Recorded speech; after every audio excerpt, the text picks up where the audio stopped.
di tempat yang sudah sesuai dengan KTP-nya. Ya, ini adalah kewajiban.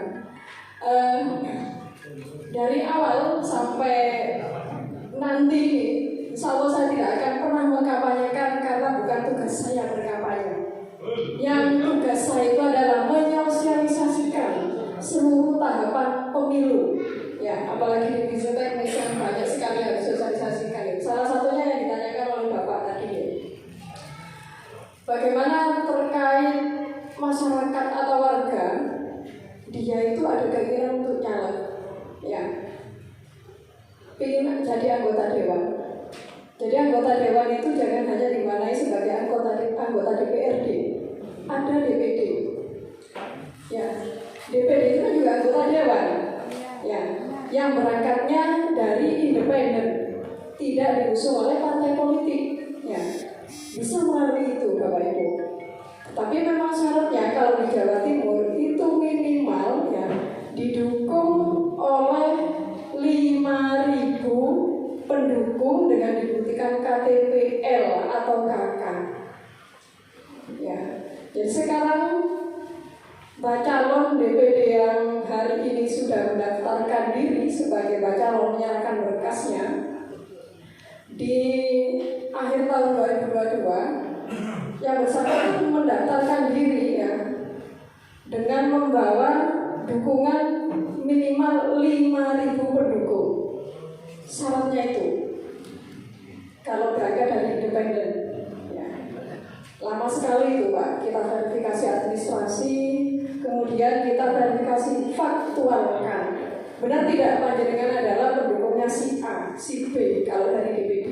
Ya, memang pendaftaran DPD itu bukan di tingkat KPU Kabupaten Kota masing-masing dari calon tinggal, tetapi langsung ke KPU provinsi. Itu yang pertama.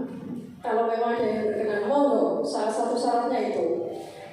Kalau yang DPRD Kabupaten Kota atau provinsi atau RI, memang undang-undangnya itu adalah diusung oleh yang diajukan oleh partai politik.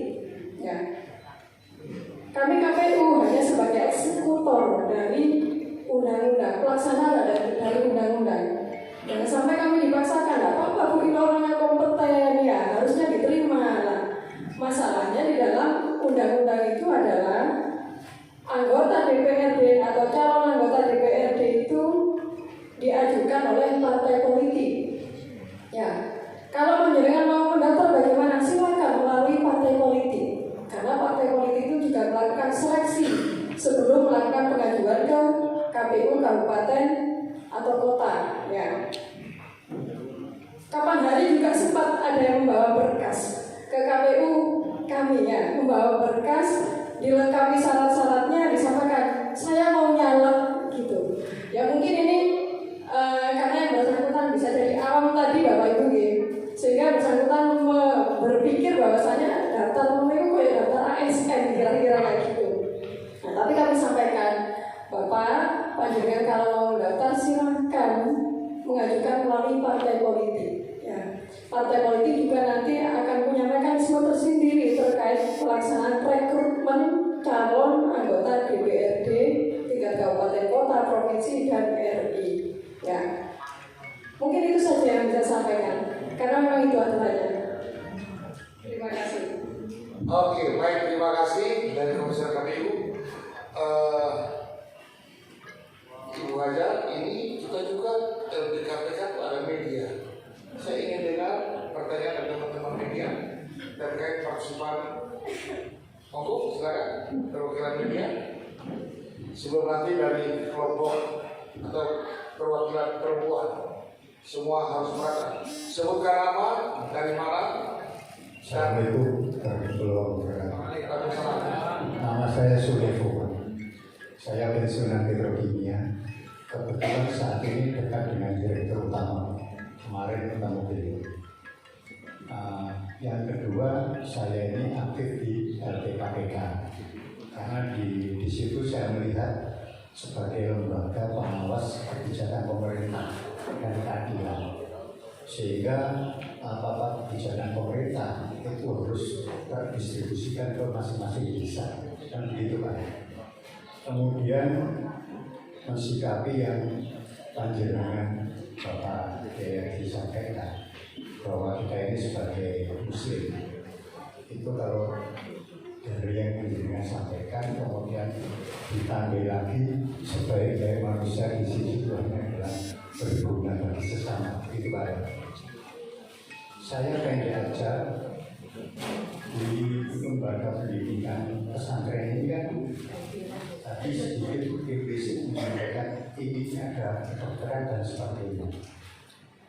Saya berandai-andai semisal dengan berkenan ya, nah, kemudian saya diberi waktu, saya akan mempertemukan dengan Pak Dirut Petro, sehingga apa-apa yang berguna khususnya di bidang edukasi maupun bagi lembaga pertanian mensikapi mahalnya pupuk, kemudian pendistribusian pupuk subsidi ada kendala ya. Ada solusi apa lagi yang bisa menindaklanjuti supaya biaya pertanian itu rendah, hasilnya maksimal. Mungkin dari sisi ini dengan meminjam pada Pak Ketua LPKPK ya, Pak Surwan, saya diberi izin mungkin diri Pak supaya yang disampaikan Pak Dirut Petro seminggu yang lalu bahwa semua Polda Metro itu kalau bisa berguna bagi orang kecil. Kalau waktu dinas itu setiap karyawan harus menerapkan memakai APD, alat pelindung diri. Tapi setelah Pak, izin Pak, mohon maaf ini menyangkut masalah penyelenggara pemilu, jadi topiknya disebutkan yang lain. Iya, maaf, ya, yang itu aja Pak. Nanti itu bicarakan di luar bersama Bapak ya, izin. Mohon maaf Ya, baik. Terima kasih. Wassalamualaikum. Baik, terima kasih. Saya coba singkat karena luar dari topik yang kita diskusikan. Saya minta dari perwakilan pers, LP Suara LPKPK untuk dapat menyampaikan pemikiran kepada Komisioner KPU. Monggo.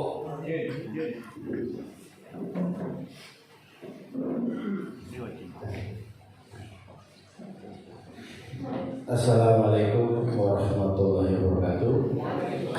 Kami perwakilan dari Malang. Nama saya Sofdekul Fitri.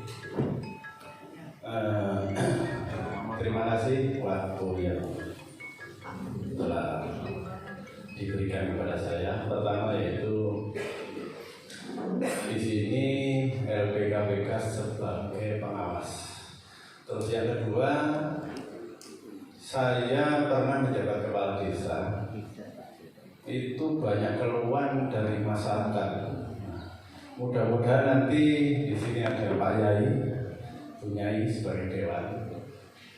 Bisakah LPKPK bekerja sama dalam hal pemberantasan mafia yang ada di Dispenda? Satu terkait dengan masalah jual beli tanah.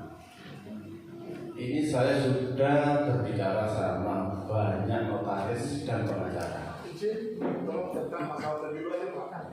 Ya, begini. Masalah kayak itu aja. Yang kedua Pak, kalau kelas itu. Ya udah, terima kasih Pak. Sekali lagi mohon izin ya ke teman-teman media tadi disampaikan oleh Ibu Komisioner bahwa ini peran LPKPK ini sangat membantu menginformasikan. Nah, apa peran suara LPKPK dalam menginformasikan? Ini yang ingin ditanyakan oleh teman-teman media.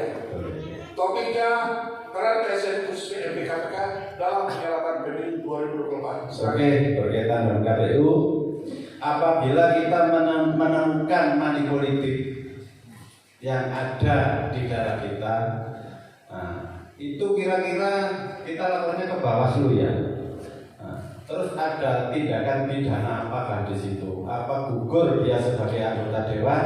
Apa gimana? Terima kasih. Baik, terima kasih tepuk tangan. Assalamualaikum warahmatullahi wabarakatuh. Monggo Ibu KPU masih ke Ibu terus ini sampai selesai acara. Oke, terima kasih. Sebenarnya pertanyaannya ya juga ada, sama untuk ini juga ada. Tetapi karena ini memang spesifik membahas tentang pelaksanaan pemilu 2024 yang sukses, di mana nanti ada peran dari kawan-kawan LPKPK ya, tidak apa-apa. Bagaimana kalau nanti misalnya ada tindakan money politik ketika pelaksanaan pemilu, bukan hanya 2024, pelaksanaan kontestasi demokrasi apapun sebenarnya kalau urusan money politik ini kan juga ada pasalnya ya. Tapi kalau untuk pemilu ini nanti lapornya kemana? Ke Bawaslu. Ya. Nanti Bawaslu akan proses di sana seperti apa. Tentu nanti kalau pidana sesuai pasalnya ya. Kalau kita bercermin dari pelaksanaan pilkada 2020 ya di luar Jawa Timur ya, itu banyak di luar Jawa itu ternyata yang ditemukan adanya penggunaan dana gitu ya, money politik apa, sehingga yang bersangkutan bisa sampai diskualifikasi bahasanya, padahal sudah mau dilantik gitu. Nanti juga terkait yang pidananya di money politik ya oleh masing-masing calon ya, tentu ini ada pidananya sendiri ya, tergantung nanti ya, tergantung tindak pidana money politik yang dilakukan. Tentu semuanya itu tidak langsung bisa kami laksanakan ya, itu nanti tetap diproses melalui Bawaslu. Rekomendasinya seperti apa, prosesnya seperti apa, semuanya ada itu di undang-undang. Satu persatu saya tidak mungkin hafal. Tentu nanti terkait money politik itu ada pasalnya. Bahkan bukan hanya money politik. Ketika seseorang penyelenggara atau siapapun yang sengaja mengurangi atau menambah suara, itu kan juga ada pidananya. Ya. Bukan hanya urusan money politik saja. Misal calon A, ya ini suaranya 200. Tiba-tiba salah satu penyelenggara ada yang menambahkan 1 suara saja sehingga bersangkutan mengalami penambahan ya, itu juga ada pidananya.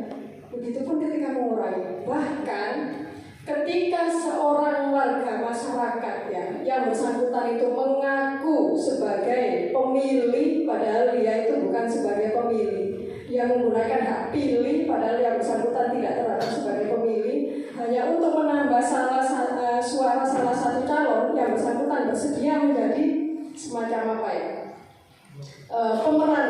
pemeran untuk menggunakan hak pilih ya, itu juga salah Bapak Ibu ya. Jangan hanya dimanai urusan money politiknya saja yang akan ada pidananya, tidak. Misal saya sudah nyoblos ya, saya sudah menggunakan hak pilih untuk memilih 5 jenis pemilihan yang saya sebut tadi ya, sesuai ketentuan ya. Untuk sampai dapil 1, kemudian mau nyoblos di dapil 2, dia maksa harus dapat surat suara DPRD kabupaten kota, tidak ya. Misalnya begini, saya sudah nyoblos nih 5 jenis suara ya. Kemudian saya balik lagi ke TPS untuk mencoblos lagi. Nah semacam ini juga ada pidananya ya. Jangan hanya di mana yang money politik saja yang ada pidananya, banyak sekali ya. Makanya saya bersama kawan-kawan penyelenggara di tingkat KPU selalu menyampaikan kepada seluruh badan ad hoc kami, mulai dari PPK sampai nanti ke KPPS ya, jangan sampai pernah bermain-main dengan hal yang semacam itu. Ya.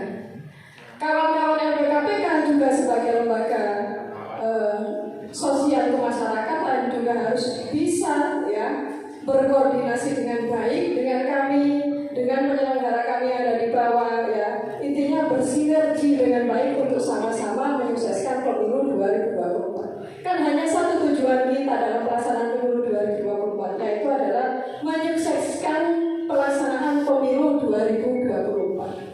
Itu saja mungkin yang bisa saya sampaikan. Terima kasih. Baik, terima kasih Ibu Komisioner KPU, saya kira pasti Ibu dan Bapak penasaran dan ingin bertanya, tapi waktulah yang membatasi.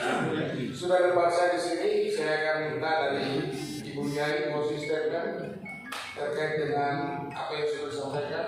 Karena Ibu sebagai anggota Dewan Terhormat, kami minta konsistenkan itu paling ya 1-2 menit. Setelah itu Pak Nyai dan saya akan tutup dengan kesimpulan. Monggo Bu, dipersilakan. Assalamualaikum warahmatullahi